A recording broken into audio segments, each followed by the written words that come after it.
Jai Hind, this is Brigadier Hemant Mahajan. We are going to speak about Shivaji Maharaj's Navy, Part 2. In this part, the subjects that we are going to cover today are something like this.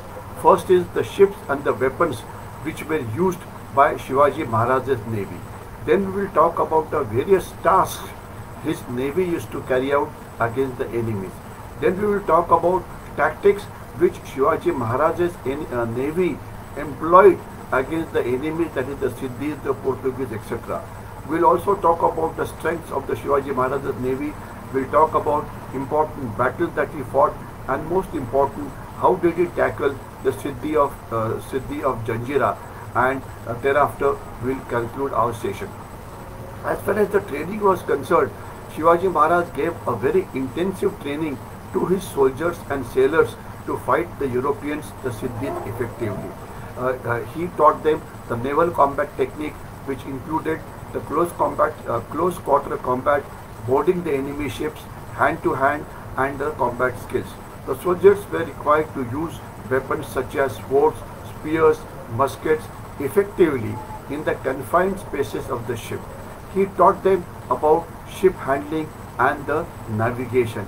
They were told to handle different kinds of vessels, smaller boats. They were trained in maneuvering these ships, setting sail, navigating in the coastal waters, and understanding the wind and the pattern and the tide of the sea.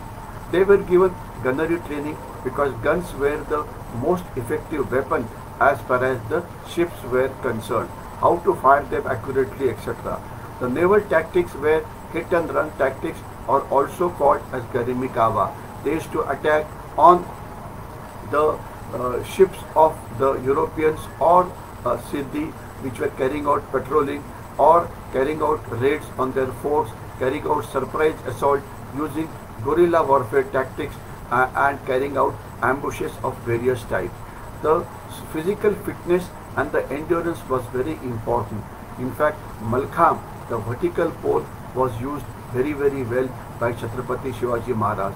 The leadership training, the discipline, countering European tactics, etc. was done very well.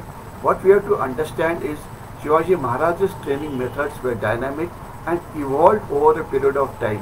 He regularly sought inputs from the experienced sailors and experts, adopting the modern techniques for their training program, etc.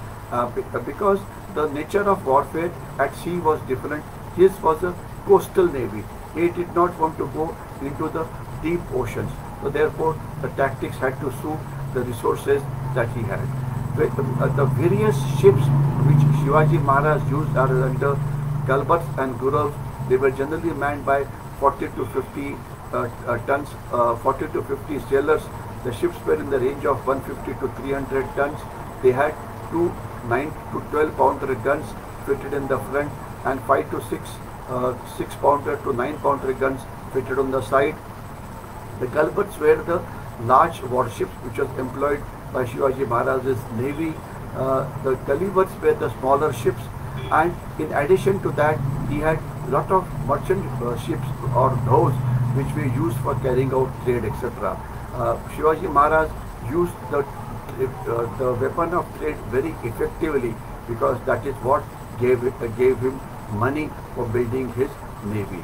The weapons used by the Shivaji Maharaj's Navy were cannons, basically small. The cannons had two kinds of shots.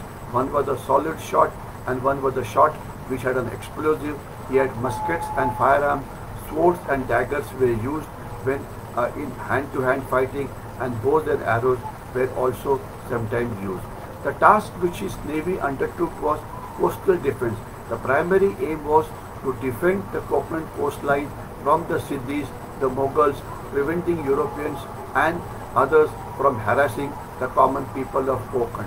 Second was challenging the Portuguese dominance. He ensured that his ships actively engaged in naval battles with the Portuguese fleet, disrupting their operation and weakening their holds on the key ports. He did lot of raids on the enemy ships, the ports.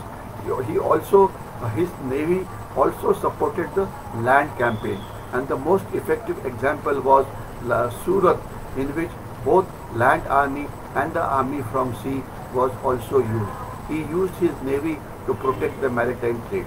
The tactics used by Chhatrapati Shivaji Maharaj's navy was blockades, blocking of ports, supply chains, etc., carrying out raids, transportation of troops from place A to place B. As far as the strength was, the Maratha Navy was concerned, they were capable of fulfilling various diverse roles which was given, and also adapting to various situations. The patriotism, in fact, was their biggest quantity, because as far as Siddi and Mughals were concerned, their soldiers were mercenaries. There are many battles which he fought against the Europeans and the Siddhis. One was the Battle of Angdevita, in which Maratha army led by Captain Mayank Bhandari confronted the Portuguese ship, and the Marathas successfully defeated them.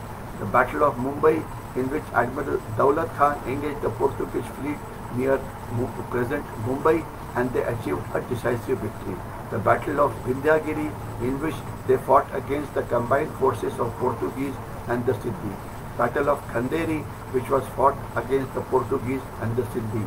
Battle of Karwar, which was fought near Karwar against the Portuguese and the Siddhis. How did Chhatrapati Shivaji Maharaj's navy defeat the Siddi?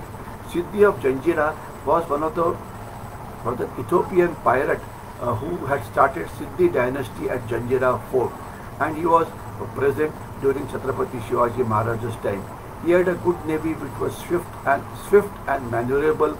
He conducted frequent raids. He harassed the people of the Konkan coastline, etc. He was a terror because he used to loot, he used to carry out all kinds of atrocities of the people located on the coastline. So therefore, tackling Siddhi was very important. So the plan was straight and simple. Firstly, Shivaji Maharaj blockaded the Janjira fort, cut off the fort from external supplies. Economic pressure weakened Siddhi Johor over a period of time. Shivaji Maharaj also constructed his own defences, established forts along the coastline. They acted like a defensive shield against Siddhi's forces.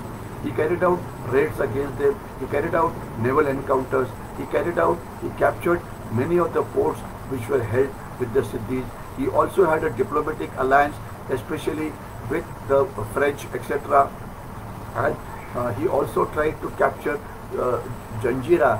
He would have almost captured it, but that time the political situation in the rest of Maharashtra, he had to go away.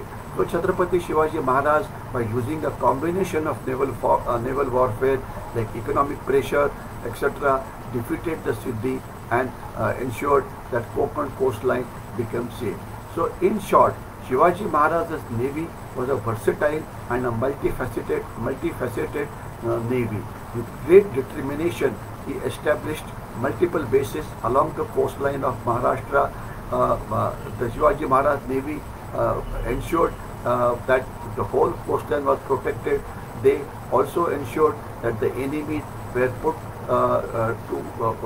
enemies' capacity to create problems was reduced.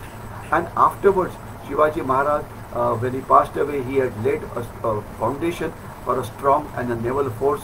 His successors, the Peshwas, the Kanoji Angres, further expanded and consolidated the Maratha Navy, making it a formidable power in Western India during the 18th century. Shivaji Maharaj's maritime strategy was Galmi-Kawa, which showcased his exceptional leadership and military acumenship. Through a combination of fortifications, shipbuilding, tactical innovations, diplomatic maneuvers, he established a Maratha Navy for the first time in the Arabian Sea. He was the first king who had paid attention to the navy, and later the navy also took on the most powerful naval powers of the day, Great Britain, later by Admiral Kanoji Angre. The naval prowess of Chhatrapati Shivaji Maharaj and his navy was a force to reckon with. Their innovations, audacity, strategic acumenship in naval warfare was unparalleled. His forces were very organized, very well equipped, and posed a significant challenges to the European powers of the day.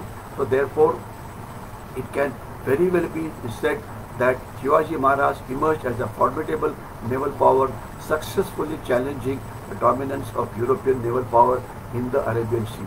Shivaji Maharaj's mastery of maritime warfare, his utilization of naval tactics were a testimony to his brilliant strategic acumenship.